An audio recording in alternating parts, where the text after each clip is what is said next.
Many people know General George Washington as the first president of the United States of America. He is also well known for some historical events. But we will go over some of the most important ones. We're going to go over his birth. We're also going to go over the Battle of Trenton and Princeton. And also the Battle of Yorktown and what he did before he died and when he died. George Washington was born in Virginia, February 22nd, 1732. His family owned a plantation in Virginia, and he would later become a farmer too. Before that, George Washington started off as a land surveyor. A surveyor is someone who sets the boundaries of someone's property. This is a picture of him surveying land. George Washington began his military career in 1753. He served in the Virginia militia, and he fought in the French and Indian War. This was a very bloody war. This would be very helpful for him because he learned how to win battles, and it would be like losing battles. And the way how it was very good for him to help him learn on how he would lead big groups of armies during like the Revolutionary War. Here's a picture of General George Washington young in the French and Indian War, fighting in the Virginia militia. After the French and Indian War, George went back to farming, but it wasn't long before he had to go back fighting for his country. This time, it was against America's rulers when they were a colony, the British. George Washington fought in many battles, but three of his more famous battles are the Battle of Trenton. We'll also talk about his Delaware crossing. The Battle of Princeton, which had one of the greatest flanking maneuvers in military history, and the Great Battle of Yorktown, which we had the British surrender. Ready, or are you taking a breather? Oh, go! George Washington had been beaten badly. They were all the way up from the top of New York. They were now at the edge of being defeated to let the British into Pennsylvania, which if they did, they could get through Pennsylvania, wipe out their main base there, take back over, and America could lose the war.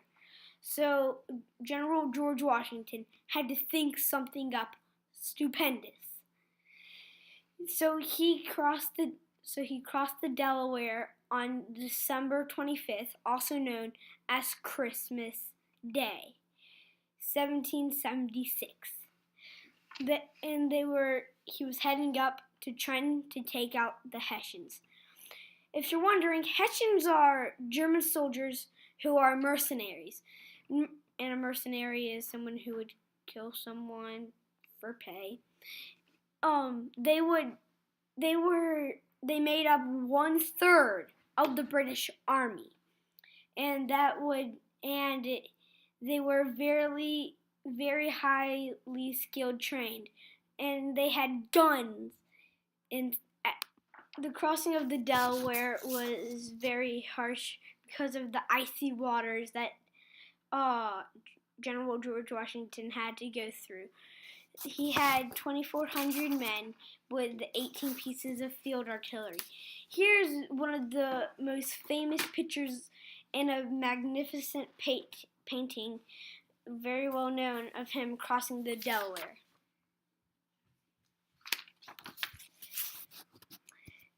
On December 26, 1776, early in the morning, the German Hessians were caught by surprise of General George Washington's attack. And this is also a picture of two Hessians. General Johanna Rawls ordered his Hessians to immediately attack back. But he was shot twice in the shoulder and with a bad flesh wound, and he died later on that day. And this is a picture of him and his soldiers fighting back, and him also getting shot in the shoulder. He is on the horseback.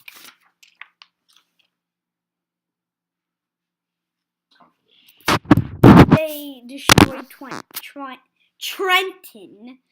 They were thinking about a second crossing of the Delaware. Soon, everyone agreed to go back up to Trenton. The General Cornwallis and the British soldiers and the Hessians were angry now, and they thought that they had pinned down Washington and his army. General Cornwallis said, "We've got the old fox safe now. We'll go and bag them in the morning." During the night, General Washington set his campfires up. They looked like they were just set up, and that they expected the British to come and kill them. Well, the fox had outmaneuvered General Cornwallis and one of the greatest military flankings. While the British were going up to the camp, well, we were already heading up to Princeton. And the first part of the Battle of Princeton began on a farm. It didn't look too well so far for America, but we were able to cross the bridges on the creek, and we were able to push them back, and then we were able to take over Princeton. In 10 days, we had taken over 2 big bases of the British. At the ending of the war, the French joined America because they weren't the biggest fan of Britain either.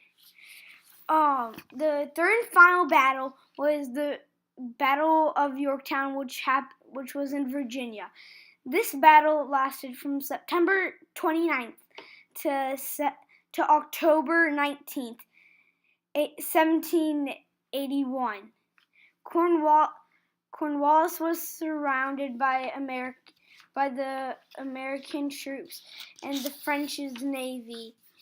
And here's a picture of him being deadly surrounded. Here's the French's navy and the little ocean part.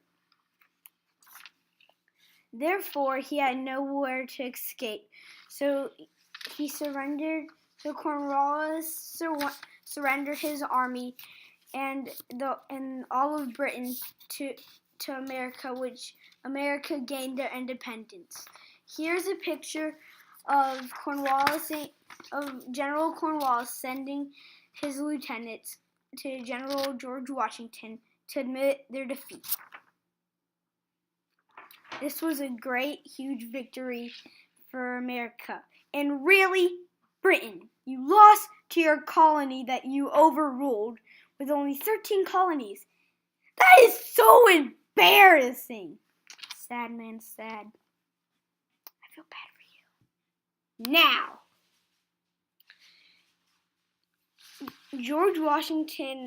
after the war, George Washington went back to his home, Mount Vernon.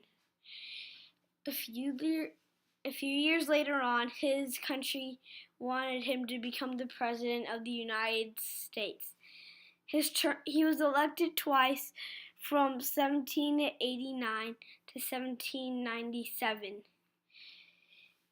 He died in his house, Mount Vernon, December 14th, 1799, at age 67. Here's a picture of his house, Mount Vernon. Man, that's a nice house to retire in. Well, I hope that you all liked my independent study project. Hopefully you guys learned something new. I had fun doing it. Hope you guys had fun watching it.